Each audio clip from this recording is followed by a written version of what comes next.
Hai semuanya, pernah kepikiran nggak sih kenapa air bisa mengalir? Yuk, kita bahas bareng-bareng. Pertama ada gravitasi. Gravitasi ini pemain utamanya. Dia menarik semua benda termasuk air ke pusat bumi. Kalau air ada di tempat yang miring, gravitasi bikin airnya mengalir ke bawah. Makin curam tempatnya, makin deras juga aliran airnya. Bayangin kayak perosotan di taman bermain, makin tinggi makin ngebut kan? Selanjutnya, kita bahas sifat air sebagai cairan. Molekul-molekul air itu saling nempel karena ikatan hidrogen, namanya kohesi. Kohesi ini bikin air ngumpul jadi tetesan, tapi nggak cukup kuat buat nahan air ngalir kalau ada gravitasi. Terus ada juga adhesi. Molekul air juga bisa nempel ke permukaan benda lain.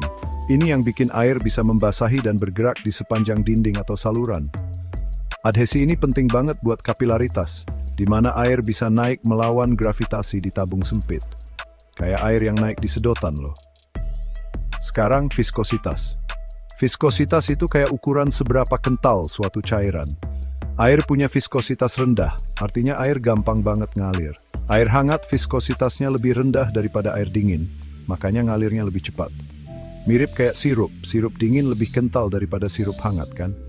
Air itu hampir nggak bisa dimampatkan. Artinya volumenya nggak berubah banyak meskipun ditekan. Ini bikin air bisa menyalurkan tekanan dengan efektif dan terus mengalir. Bentuk dan miringan permukaan juga penting. Permukaan yang miring atau nggak rata bikin air punya jalur buat mengalir ke bawah karena gravitasi.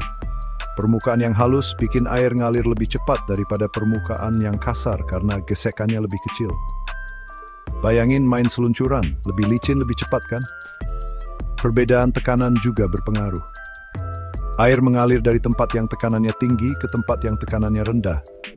Ini bisa karena perbedaan ketinggian, pompa, atau bahkan perubahan suhu. Terakhir, energi potensial dan kinetik.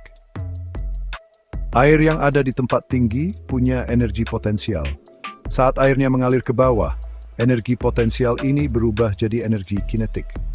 Makin tinggi tempat awalnya, makin cepat airnya mengalir, asalkan faktor lain tetap sama. Kayak main prosotan lagi, makin tinggi makin kencang. Singkatnya, air mengalir karena gravitasi yang narik ke bawah, dan sifat-sifat cairannya yang bikin air bisa bergerak dan menyesuaikan diri dengan bentuk permukaan. Viskositas rendah, nggak bisa dimampatkan, kohesi dan adhesi, semuanya berperan. Kemiringan permukaan dan perbedaan tekanan juga memengaruhi arah dan kecepatan aliran. Nah, itu dia penjelasan kenapa air bisa mengalir. Kalau kalian suka video ini, jangan lupa klik tombol like dan subscribe untuk video sains seru lainnya. Sampai jumpa lagi.